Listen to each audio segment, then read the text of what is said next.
Bonjour, bonsoir, shalom, shalom à tous les enfants de Dieu. Je suis la sœur Santi Christine et le Seigneur m'envoie aujourd'hui vous transmettre un message. Avant que je ne vous transmette le message, je vous invite à prendre un moment avec moi afin de remettre ce message entre les mains de notre Créateur. Père éternel, toi qui as fait les cieux et la terre, Seigneur, mon âme te bénit, Père. Ta parole déclare, Seigneur, que ta volonté n'est pas qu'un seul de tes petits se perde, ô Éternel. Voilà pourquoi tu m'envoies aujourd'hui afin de parler à ton peuple, afin de parler à tes enfants, Père. Père, je te rends grâce, Seigneur, pour cette patience, Père, que tu as, Seigneur, que nul être ne peut avoir. Personne ne peut avoir cette patience que tu as, et encore moins cet amour que tu as, Père. Éternel, toi-même tu sais que je ne suis rien sans toi et je ne peux rien sans toi, Papa. Voilà pourquoi, Seigneur, je t'invoque pour que ce message, Seigneur, soit remis et reçu uniquement selon ta volonté, Père. Je te prie de venir régner, de venir dominer, Papa, pour que moi, je m'efface totalement. Je remets ce message entre tes mains. Je m'efface complètement. Je m'abandonne entre tes mains. Que l'honneur et la gloire, Père, te reviennent toujours au siècle des siècles, Papa. J'ai prié. Amen. Le Seigneur m'envoie vous adresser ce message. Ce message s'adresse en particulier à Emerbi, mais aussi à tous les enfants de Dieu, tous les enfants de l'Éternel Dieu.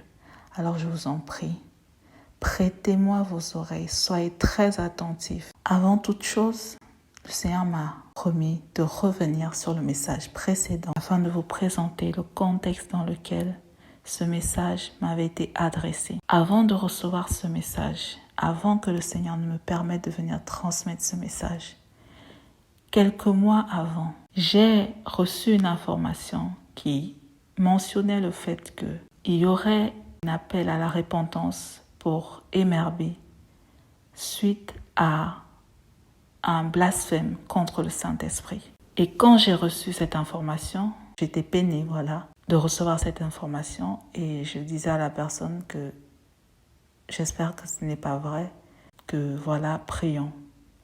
Par la suite, après l'échange avec la personne, je me suis tournée vers notre Créateur, notre Père Tout-Puissant et je lui ai dit que voici l'information que j'avais reçue, que j'espère que ce n'est pas vrai, mais que si vraiment c'était vrai, comment cela est possible?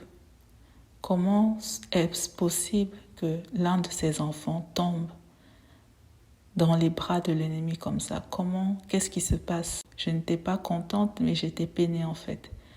Non pas parce que je connais spécialement Emerbi, nous n'avons jamais échangé, elle et moi, mais le Seigneur m'avait conduit vers ces vidéos, notamment son témoignage qu'elle avait fait sur comment le Seigneur l'avait purifiée, la manière dont elle expliquait en détail, qu'elle racontait. J'ai dit gloire au Seigneur pour cette facilité, de dire les choses qu'il avait permis à travers elle. Et aussi, il y avait un autre message qu'elle avait reçu également, que le Seigneur m'avait permis de découvrir, tout ce qui était autour des rapports sexuels entre les couples, que ce soit mariés ou non mariés. Je glorifiais le Seigneur de la manière dont il utilise chacun de ses enfants et ce qu'il met en chacun d'eux. Et notamment, je rendais grâce au Seigneur, je glorifiais le Seigneur de ce qu'il a permis qu'elle puisse partager ces informations-là avec cette ouverture d'esprit qu'elle manifestait à travers ses vidéos. Donc, je glorifiais le Seigneur pour cela. Et une autre fois, dans mes souvenirs, elle avait partagé un message dans lequel elle demandait au Seigneur de lui accorder que ses visions soient plus détaillées en quelque sorte, que ce ne soit pas trop rapide pour qu'elle ait le temps en quelque sorte de mieux comprendre. Et elle avait partagé notamment une révélation et j'avais reçu de lui transmettre un message. C'était en lien avec un psaume. À l'époque, je lui avais laissé un commentaire en lui disant qu'il faut adorer le Seigneur. Voilà ce qui m'était venu en tout cas quand le Seigneur m'avait conduit vers cette vidéo, de lui dire de glorifier le Seigneur, d'adorer le Seigneur en quelque sorte, de louer l'Éternel. Je ne sais pas si elle avait vu ou pas le commentaire. Je n'étais plus revenue là-dessus. Et donc, quand j'ai reçu ce message, je me suis rappelé de ces éléments. Je me suis dit, oh papa, pour ma part, quand j'entendais cela, c'était du gâchis. C'est-à-dire, je me suis dit que l'ennemi ne peut pas venir prendre l'œuvre que Dieu a façonnée, que Dieu a créée en quelque sorte, c'est-à-dire ne peut pas venir anéantir ce travail que Dieu a fait. Et en cela, je pensais notamment à ces vidéos vers lesquelles le Seigneur m'avait conduit, d'où il avait sorti son témoignage qu'elle avait fait, mais aussi de comment il lui permettait de transmettre certaines informations de manière directe, Et donc je disais, mais papa, qu'ils ne permettent pas à l'ennemi de venir prendre, en fait, c'est comme si pour ma part, vous avez travaillé et c'est quelqu'un d'autre qui vient toucher votre salaire. Voilà comment je le percevais à ce moment-là quand j'ai reçu ce message et quand je m'adressais à notre Père. Donc j'étais à la fois en colère contre l'ennemi, mais aussi triste en m'adressant à notre Père que comment tu peux en quelque sorte permettre cela, que pardon ne permet pas cela. J'espère que ce n'est pas vrai et ne le permet pas. Et si vraiment tu l'as permis, explique-moi en quelque sorte parce que je ne comprends pas. Et j'avais prié, le temps s'est écoulé par la suite. Voici l'enseignement que j'ai reçu du Saint-Esprit. Il y a 3 choses qui font tomber beaucoup d'enfants de Dieu. La première, c'est le manque d'obéissance. La deuxième, le manque de discipline. Et la dernière, l'absence du Saint-Esprit. Alors, au sujet de l'obéissance, le Saint-Esprit m'a expliqué ceci, que le Seigneur, bien sûr, est un Dieu d'amour, comme nous le disons souvent, mais nous oublions trop souvent, nous, enfants de Dieu, qu'il est aussi un feu dévorant.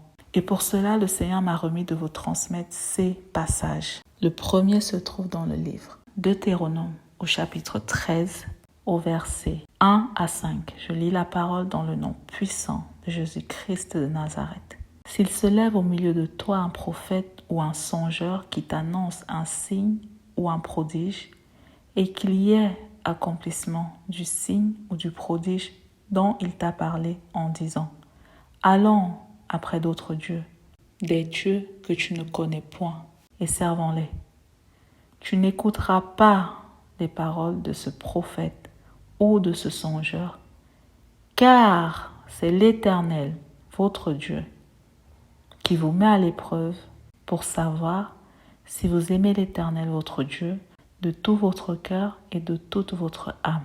Vous irez après l'Éternel, votre Dieu, et vous le craindrez. Vous observerez ses commandements, vous obéirez à sa voix, vous le servirez et vous vous attacherez à lui. Ce prophète ou ce songeur sera puni de mort, car il a parlé de révolte contre l'Éternel, votre Dieu, qui vous a fait sortir du pays d'Égypte et vous a délivré de la maison de servitude. Et il a voulu te détourner de la voie dans laquelle l'Éternel, ton Dieu, t'a ordonné de marcher. Tu ôteras ainsi le mal du milieu de toi. Amen. Le deuxième passage se trouve dans le livre 1 Roi au chapitre 13 au verset 11 à 22. Je lis la parole dans le nom puissant de Jésus-Christ de Nazareth. Or, il y avait un vieux prophète qui demeurait à Béthel. Ses fils vinrent lui raconter toutes les choses que l'homme de Dieu avait faites à Béthel ce jour-là et les paroles qu'il avait dites au roi. Lorsqu'ils en eurent fait le récit à leur père, il leur dit « Par quel chemin s'en est-il allé ?» Ses fils avaient vu par quel chemin s'en était allé l'homme de Dieu qui était venu de Juda. Et il dit à ses fils « Scellez-moi l'âne. » Ils lui scellèrent l'âne et il monta dessus.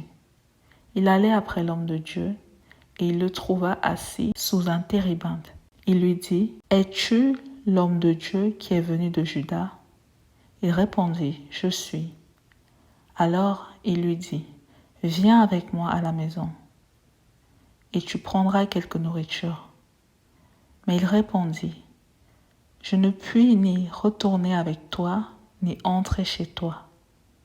Je ne mangerai point de pain, je ne boirai point d'eau avec toi en ce lieu-ci, car il m'a été dit par la parole de l'Éternel, Tu n'y mangeras point de pain et tu n'y boiras point d'eau, et tu ne prendras pas à ton retour le chemin par lequel tu seras allé. Et il lui dit, moi aussi je suis prophète comme toi. Et un ange m'a parlé de la part de l'Éternel et m'a dit, ramène-le avec toi dans ta maison et qu'il mange du pain et boive de l'eau. Il lui mentait. L'homme de Dieu retourna avec lui et il mangea du pain et but de l'eau dans sa maison. Comme ils étaient assis à table, la parole de l'Éternel fut adressée au prophète qui l'avait ramené. Et il cria à l'homme de Dieu qui était venu de Juda. Ainsi parle l'Éternel, parce que tu as été rebelle à l'ordre de l'Éternel et que tu n'as pas observé le commandement que l'Éternel ton Dieu t'avait donné, parce que tu es retourné et que tu as mangé du pain et bu de l'eau dans le lieu dont il t'avait dit, tu n'y mangeras point de pain et tu n'y boiras point d'eau. Ton cadavre n'entrera pas dans le sépulcre de tes pères. Amen. Émerbi, enfant de Dieu, le Seigneur m'a remis ces passages pour nous rappeler l'importance de l'obéissance en sa parole, en sa voix, mais aussi les conséquences de la désobéissance en sa parole, en sa voix. Le Seigneur m'a également remis de nous rappeler, comme le déclare sa parole dans le livre Psaume au chapitre 111 au verset 10, la crainte de l'Éternel est le commencement de la sagesse. Pour cela, le Seigneur m'a remis un exemple de son serviteur Élie. Je vous invite à prendre la parole avec moi dans le livre 2 Rois au chapitre 1 au verset 13 à 15. Nous allons lire ensemble le verset 13 à 15. Je vous encourage, vous, de votre côté, à lire tout le chapitre 1.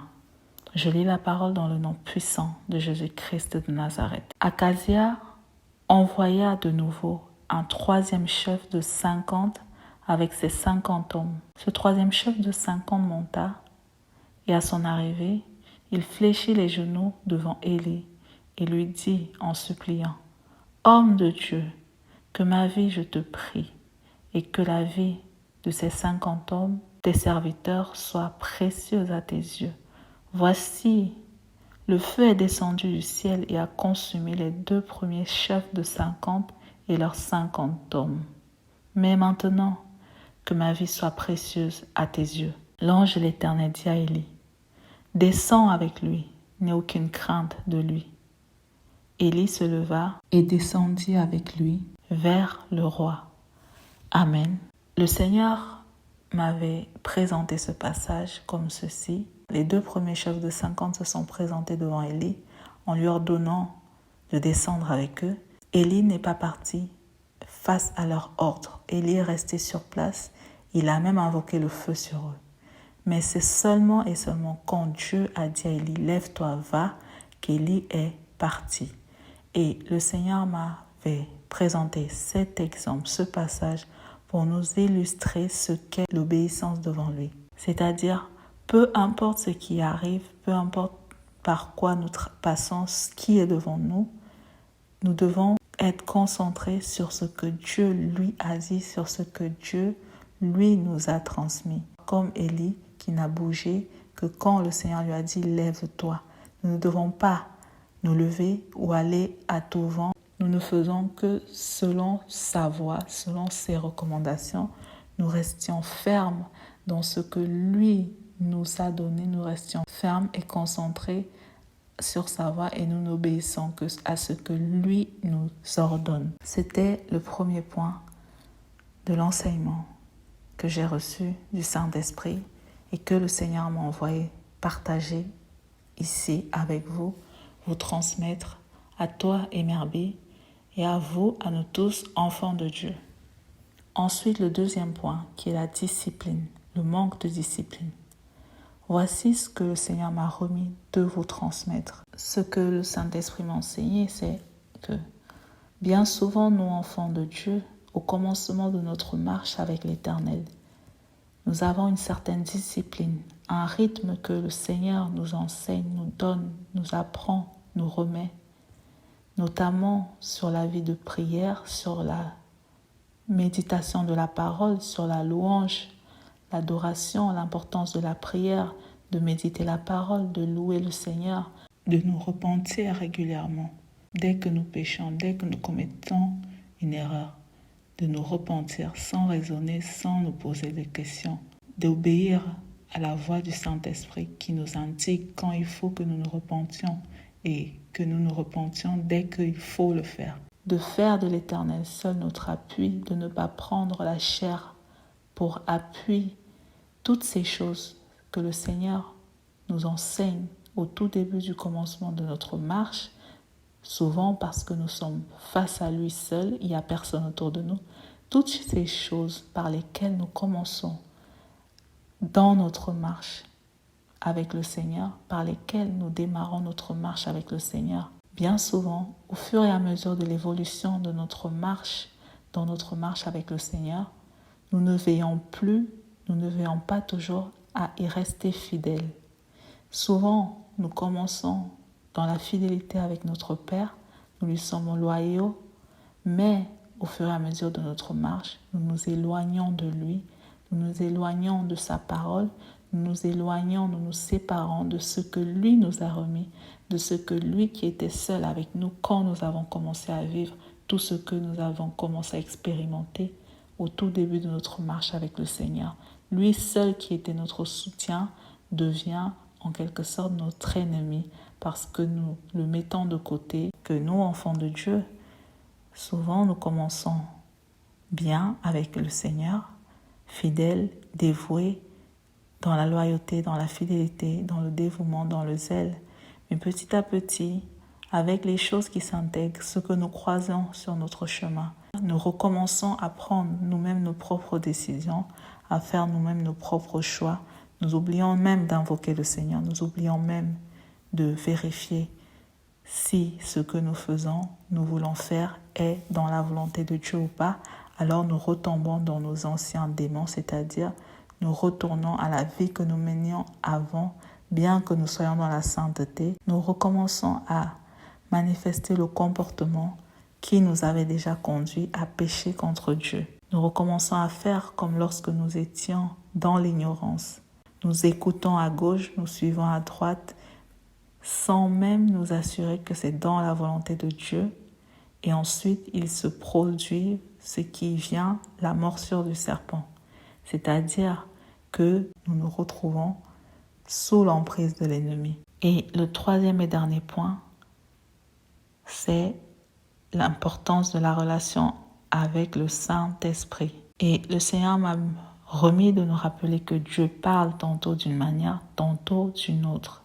Qu'il envoie toujours des messages d'alerte pour prévenir ses enfants. Il avertit toujours avant toute chose, avant d'agir. Mais parce que nous sommes mordus, nous tombons dans notre propre piège et nous n'avons plus le réflexe de revenir en arrière vers le seul et vrai conseiller, vers le Saint-Esprit parce que nous sommes mordus. Nous avons hérité le Seigneur. Le Seigneur ne nous parle plus. Maintenant, l'ennemi, c'est l'ennemi qui nous parle. Notre conseiller, le Saint-Esprit que nous avons reçu en donnant nos vies au Seigneur, n'est plus là, il ne nous parle plus, nous n'entendons plus sa voix, mais nous ne nous rendons pas compte parce que nous sommes mordus, nous ne nous rendons pas compte parce que nous avons cet esprit d'erreur qui domine. Au lieu de nous tourner vers l'Éternel, nous nous tournons vers l'homme, nous prenons l'homme pour appui. Avant, quand nous commençons, nous avons démarré dans notre marche, nous avions Dieu seul pour appui. Face à tout problème, obstacle, quand nous ne comprenions pas, nous demandions à Dieu. Mais au fur et à mesure, nous nous tournons vers l'homme, vers telle personne, vers telle personne, vers telle communauté, vers telle et telle.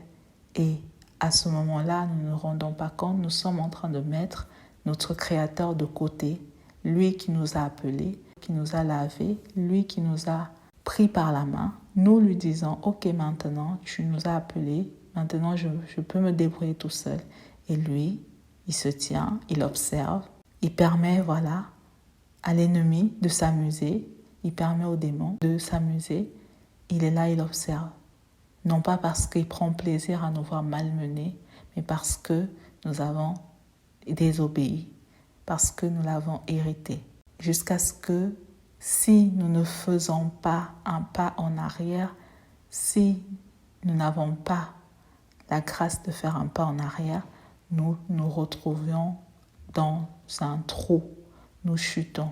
Et voilà pourquoi le Seigneur, c'est sur ce point-là que le Seigneur m'envoie aujourd'hui, afin de t'alerter, toi, Emerbi, afin de t'alerter, toi, enfant de Dieu, afin de nous alerter, nous tous, sur la situation. Alors, le Seigneur m'a enseigné que nous pouvons nous retrouver face à des épreuves.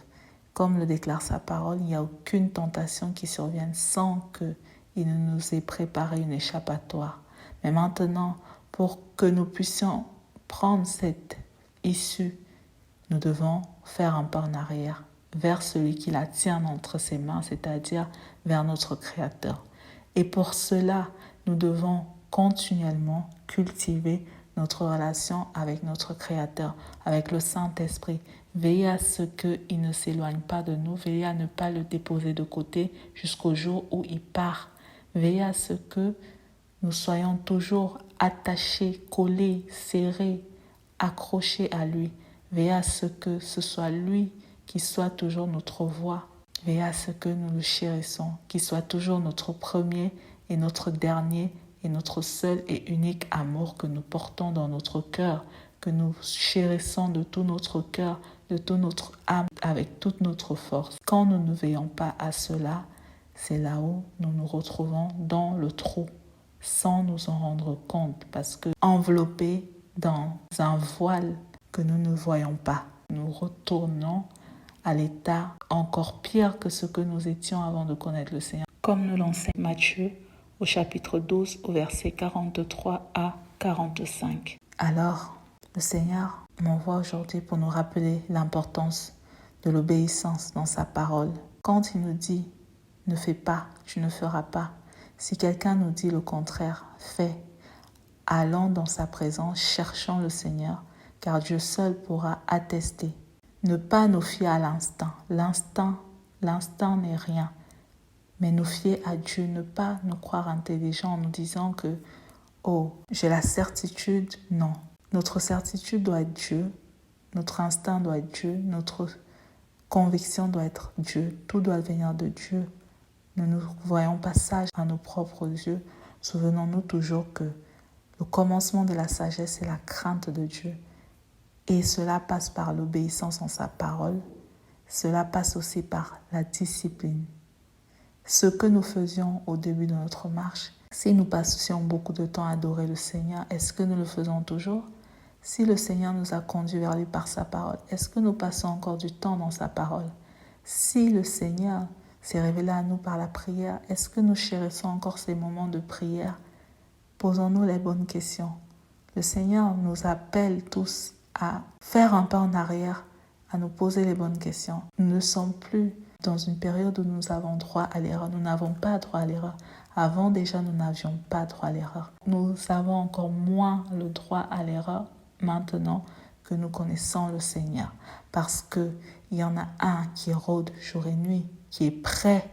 Lui ne dort pas, il est prêt. Il attend seulement l'occasion, une porte ouverte pour nous pousser dans le trou.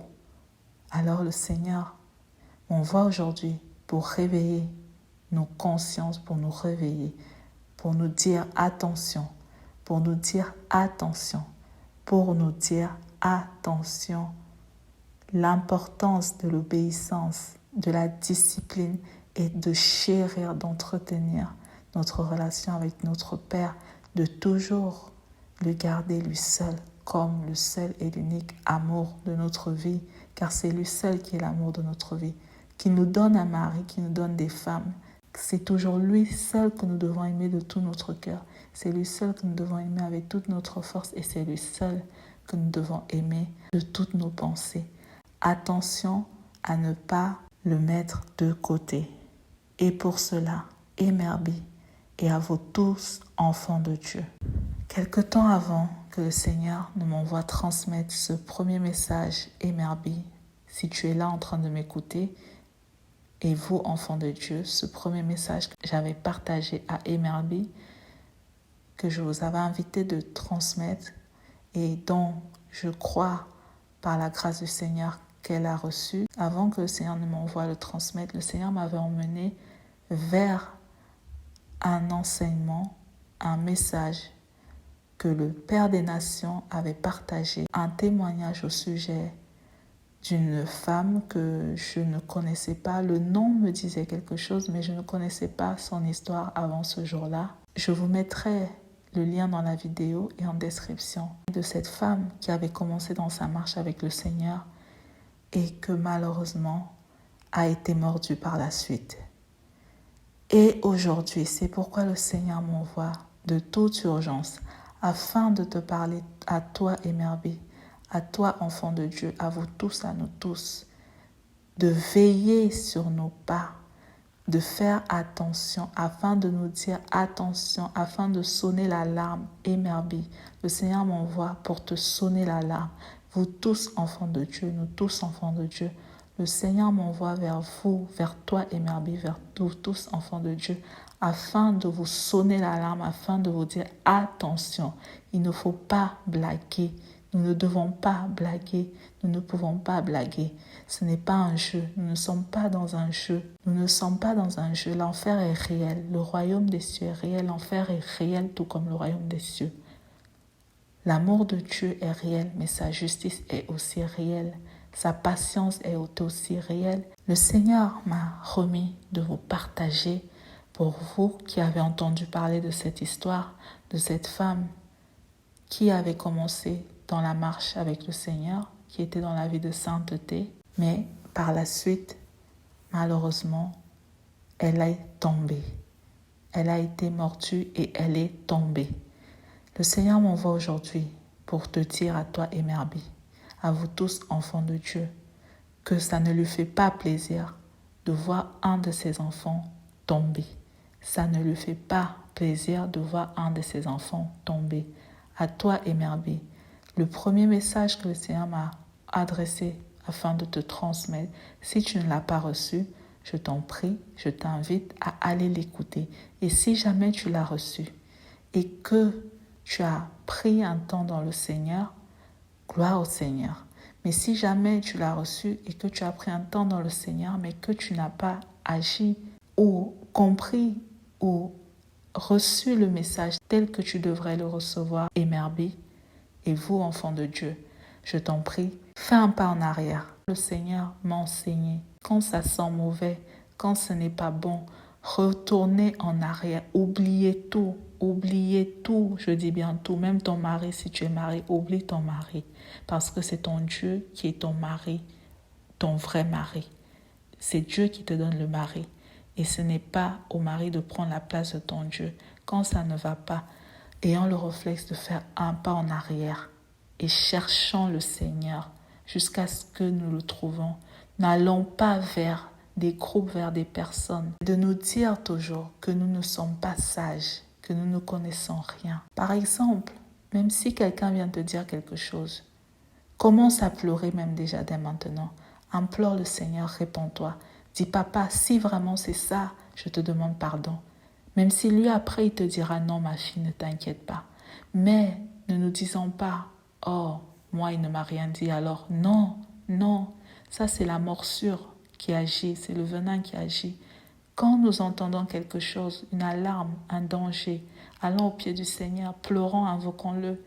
Invoquons-le et que ce soit lui qui nous dise non ça va, et même quand nous entendons non ça va, pleurons encore jusqu'à ce que vraiment le cachet là nous chasse devant sa face pour nous dire ça y est ma fille, jusqu'à ce qu'il essuie lui-même nos larmes pour dire que ne t'inquiète pas. Emerbi, je ne sais pas si tu as reçu le message ou comment tu l'as reçu ou comment tu l'as traité, mais voici ce qui m'a été remis de te transmettre.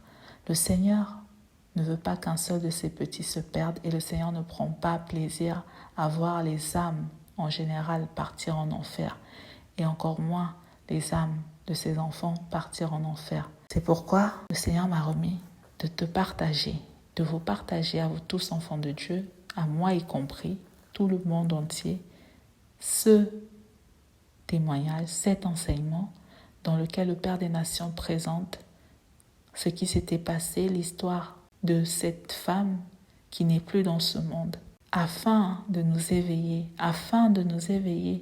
de nous rappeler qu'il y a un pas entre le trou et l'endroit où nous sommes. Qu'à tout moment, nous pouvons nous retrouver dans le trou et Dieu ne veut pas cela pour nous. Il ne le souhaite pas. Ceux qui connaissent le message, méditez là-dessus. Allez dans la présence du Seigneur si vous en sentez le besoin. Ceux qui n'ont jamais entendu parler de l'histoire, qui n'avaient jamais entendu parler de l'histoire avant comme moi, allez-y, écoutez, je vous mettrai le lien dans la vidéo.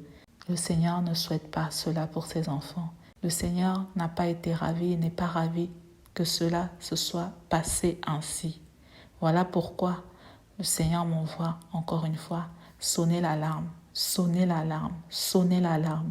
Deuxième point, le Seigneur me demande de te rappeler à toi et Merbi, à vous tous enfants de Dieu, à nous tous, que le Père des Nations, l'apôtre Gabriel Dufay-Kokou, son serviteur David, le Père des Nations, est le seul et unique homme sur cette terre que Dieu a désigné et établi devant être le Père spirituel de tout le monde entier. Ainsi m'avait parlé l'Éternel.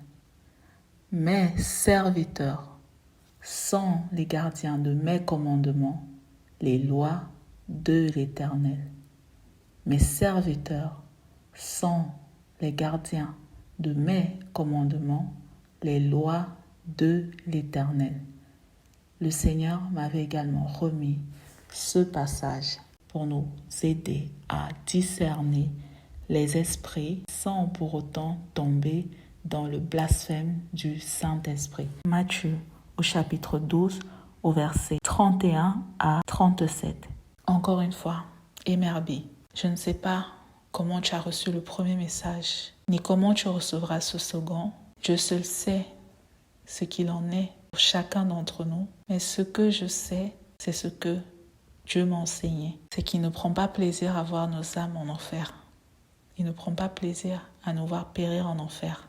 Il ne prend pas plaisir à voir l'homme en enfer. Il ne veut pas que ton âme périsse. Il ne veut pas que mon âme périsse. Il ne veut pas que nos âmes périssent. Alors c'est pourquoi il m'envoie aujourd'hui pour t'inviter à vraiment prendre en considération non seulement le premier message, mais aussi celui-ci qu'il m'envoie te remettre, qu'il m'envoie partager avec toi, mais aussi avec tous ses enfants dans le monde entier, afin de nous dire de faire attention,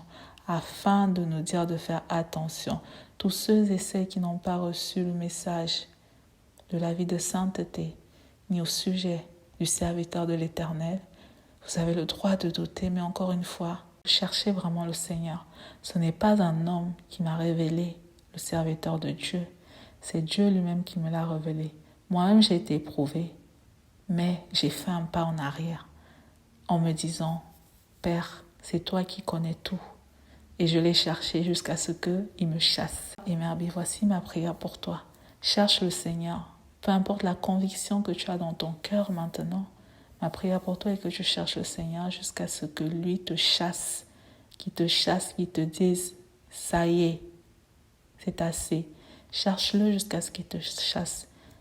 Annule tout, coupe tout, fuis tout, déconnecte-toi de tout. Cherche ton Seigneur. Fais tout pour être connecté à Dieu seul. Voici ma prière pour toi, Merbi. Voici ma prière pour vous tous, enfants de Dieu. Et voici le message que notre Père qui est dans les cieux, qui nous aime, qui est aussi un feu dévorant, m'a envoyé. Vous transmettre, nous transmettre, te remettre, Merbi, de vous remettre, vous enfants de Dieu et à nous tous. Restons dans l'obéissance en la parole de Dieu, veillant sur la discipline qu'il nous a enseignée et surtout, accrochons-nous à notre premier amour, qui est le seul et l'unique vrai amour que nous n'aurons jamais et que nous ne pourrons jamais avoir et qui n'existera jamais dans la vie de chacun d'entre nous. Dieu est le seul unique, véritable amour que nous pouvons avoir dans notre vie, Jésus-Christ de Nazareth. Que le Seigneur ait compassion de nous tous et qui nous guide lui-même et qui nous fortifie afin que nous nous maintenions dans l'obéissance, la discipline et que nous chérissons son Esprit Saint qui est lui-même le Dieu Tout-Puissant. Voici le message que j'avais à transmettre à toi, Emerby, et aussi à vous tous enfants de Dieu. Veillez sur vos âmes, veillez sur ton âme, Emerby. Veillons sur nos âmes, nous tous. Veillez sur vos âmes, vous tous enfants de Dieu. Que le Seigneur vous guide et vous fortifie tous et toutes. Dans le nom puissant de Jésus-Christ de Nazareth, j'ai prié. Amen. Shalom, shalom.